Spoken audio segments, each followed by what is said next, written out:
मुख्यमंत्री जी आज बुलंदशहर आपका आगमन हुआ है, क्या विषय है? अभी 1 अप्रैल को उत्तराखंड के यशस्वी मुख्यमंत्री युवा हृदय सम्राट आदरणीय पुष्कर सिंह धामी जी ने मुझको दोबारा राज्य सफाई कर्मचारी आयोग में उपाध्यक्ष राज्य मंत्री का दर्जा देकर नवाजा है। तो बुलंदशहर चूँकि मेरी जन्मभूमि है, तो यहाँ पर लोगों का आग्रह था कि आप शीघ्र से शीघ्र आएँ। तो मैं आज जब यहाँ पर पहुँचा हूँ, सबसे पहले मैंने मुजफ्फरनगर में आज जो हमारा शहीद स्थल है वहाँ पर जाकर अपने उत्तराखंड राज्य आंदोलन में शहीद हुए शहीदों को श्रद्धांजलि दी, उनको नमन किया। उसके उपरांत मुजफ्फरनगर से शुरुआत है, लगातार जितने भी कस्बे शहर रास्ते में पड़े हैं बुलंदशहर तक, सभी में लोगों में, हमारे वाल्मीकि समाज के लोगों में भी और पार्टी कार्यकर्ताओं में भी बड़ा उत्साह मैंने देखा। जबकि मेरे को एक छोटा सा पद मिला, मैं एक छोटा सा कार्यकर्ता हूँ, लेकिन लोगों का जो अथाह प्रेम और इसने मुझे मिला है, मैं अपने यशस्वी मुख्यमंत्री धामी जी का आभार व्यक्त करता हूँ। अपने भारतीय जनता पार्टी केंद्रीय और प्रदेश नेतृत्व का आभार व्यक्त करता हूँ, ताकि उन्होंने मुझको स्वच्छकार जो समाज के बिल्कुल निचले पायदान पर खड़ा है, उनकी सेवा का मौका दिया है। पहले भी मैं आयोग को प्रथम आयोग का चेयरमैन रह चुका हूँ, तो अब नई जिम्मेदारी मिली है। तो समाज के लोगों ने आज बुलंदशहर में भी PWD गेस्ट हाउस पर भी बहुत भव्य स्वागत किया, और मैंने यहाँ पर भी चौधरी चरण सिंह जी और भगत सिंह जी की प्रतिमा पर माल्यार्पण किया है। और नगर पालिका कर्मचारी यूनियन ने बहुत भव्य स्वागत अभिनंदन कार्यक्रम किया, जिसमें श्रीमती दीप मित्तल जी ने भी सहभागिता की, अध्यक्षता की कार्यक्रम की। उन्होंने भी मेरा स्वागत किया। तो मैं हृदय से अपने बुलंदशहर के सभी पार्टी कार्यकर्ताओं का और अपने समाज के लोगों का, जितने भी पत्रकार बंधुओं ने भी मेरा स्वागत किया है, क्योंकि मेरी मातृभूमि के पत्रकार बंधु भी परिवार का हिस्सा है, मैं सभी का हृदय से आभार प्रकट करता हूँ। आज कोई विशेष प्रयोजन नहीं था, यही था कि लोगों का आग्रह था कि एक बार मुझको यहाँ आना चाहिए। माता पिता भी रहते हैं तो उनका आशीर्वाद भी लेना आवश्यक होता है जब जीवन में कोई उपलब्धि मिलती है। पूर्व में भी भारतीय जनता पार्टी ने मुझको राष्ट्रीय उपाध्यक्ष अनुसूचित जाति आप सभी सम्मानित पत्रकार बंधुओं का हृदय से आभार व्यक्त करता हूँ।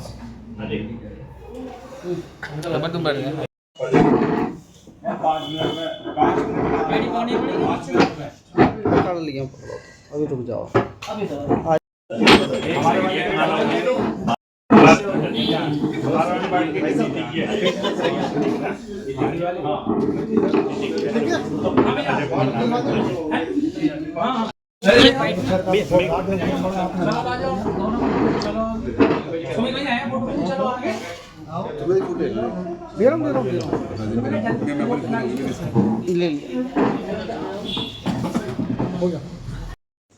नंबर लिख लो 9058 50 हाँ 504141। जय श्री राम। जय श्री राम।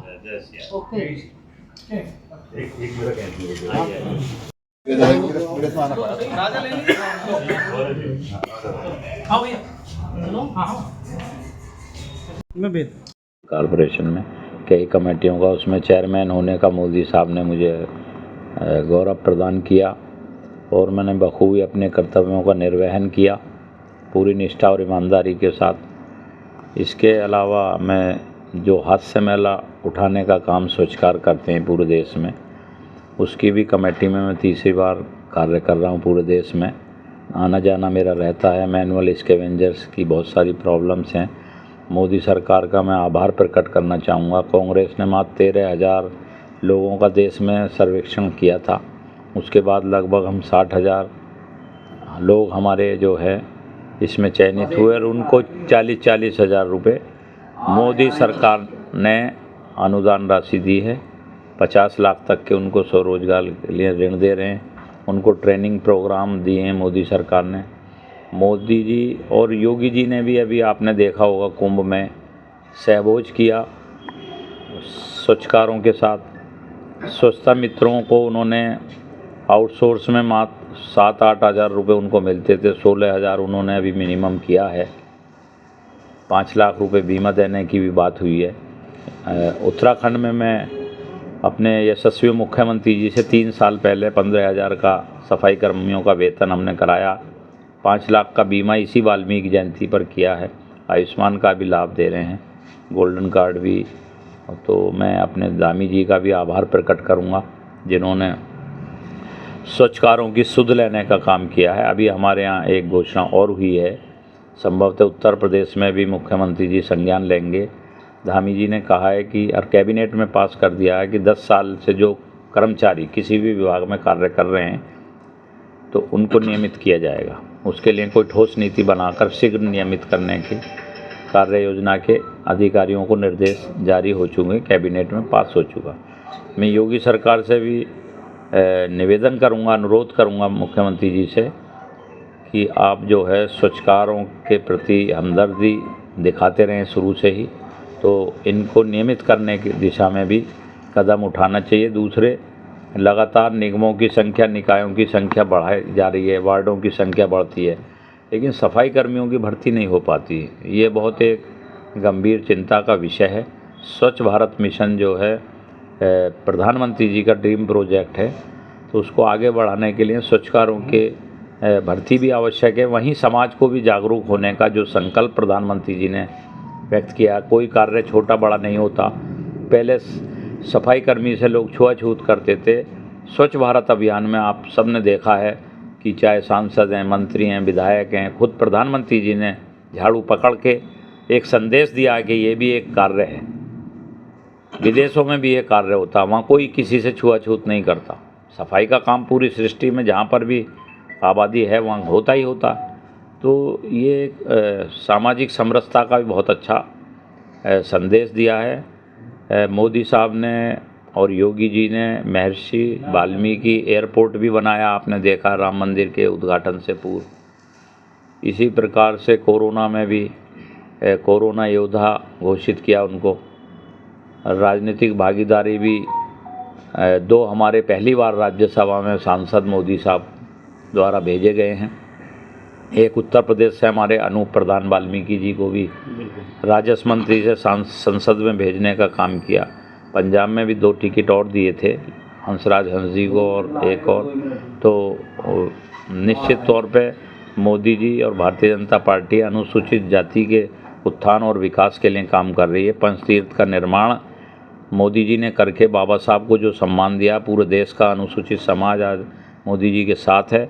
राहुल गांधी संविधान की प्रति लेकर घूमते हैं, लोकतंत्र को कभी खतरे में बताते हैं, कभी आरक्षण को खतरे में बताते हैं, लेकिन जो है उनकी बात में कोई दम नहीं है। बाबा साहब को कांग्रेस ने कभी कोई सम्मान नहीं दिया, भारत रत्न से भी नहीं नवाजा, उनको अंत्येष्टि तक वहाँ पर नहीं की गई। दिल्ली में 26 अलीपुर रोड पर किराए के मकान में बाबा साहब रहते थे। अटल जी ने उसको खरीदा, मोदी जी ने 100 करोड़ की लागत से संविधान नुमा बिल्डिंग बनाई। लंदन में हमने ख़रीदा, वहाँ पर स्मारक बनाया। दीक्षा भूमि का नागपुर में, संकल्प भूमि बड़ौदा में, परिनिर्माण भूमि, ये सब काम किए मोदी सरकार ने। और 125वीं जयंती मनाई, संविधान दिवस मनाया। अगर ये संविधान के इतने हमदर्द हैं कांग्रेस के लोग या विपक्ष के, इन लोगों ने क्यों नहीं मनाया इससे पहले?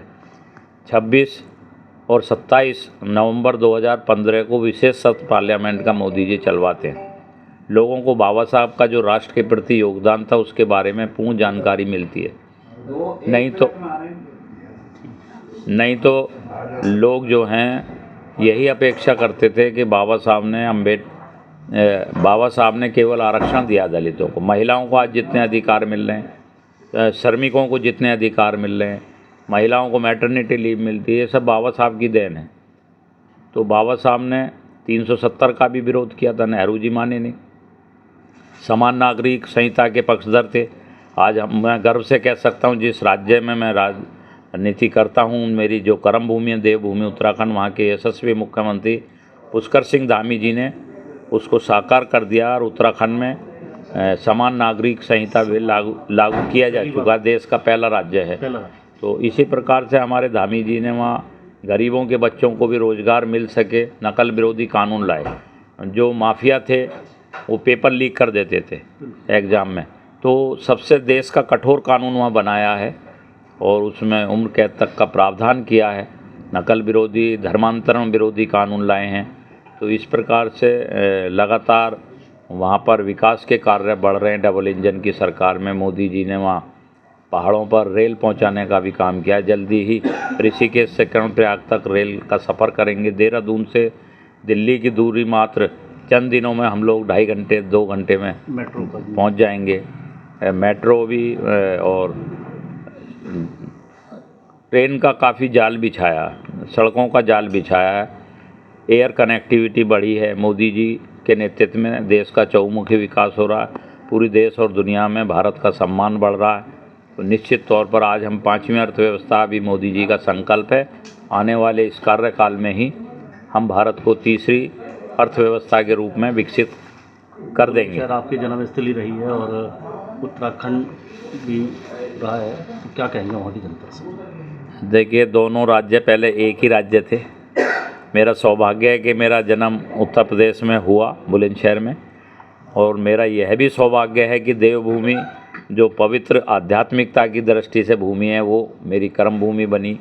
मैं तो वहाँ सर्विस करने गया था, लेकिन इत्तेफाक से मैं जो राजनीतिक क्षेत्र में आया और पार्टी ने मुझे सम्मान दिया है। पहले से ही मैंने आपको बताया विभिन्न दायित्वों का पार्टी में भी निर्वहन किया है। पूरे उत्तर भारत में क्या मैं समझता हूँ कुछ 2-4 राज्यों को छोड़कर पूरे देश में मैंने पार्टी के लिए प्रचार प्रसार किया है। तो पार्टी कार्यकर्ताओं की पहचान करती है, परख करती है और उनको समय समय पर सम्मान भी देने का काम करती है। तो ये सम्मान मेरा नहीं है, संपूर्ण वाल्मीकि समाज का सम्मान है। और मैं बुलंदशहर वासियों को भी ये कहना चाहूँगा कि ये सम्मान उत्तराखंड सरकार ने बुलंदशहर के लोगों को भी दिया है, तो यूपी के लोगों को भी दिया है। यूपी में तो मुख्यमंत्री जी भी हमारे उत्तराखंड से ही हैं। तो योगी जी भी प्रदेश को बढ़िया चला रहे हैं। कानून व्यवस्था को देखो कितना सुदृढ़ है। अर्थव्यवस्था, निवेश का काम उत्तर प्रदेश में भी बढ़ा है, इन्वेस्टमेंट, और उत्तराखंड में। ठीक। तो धन्यवाद आपको।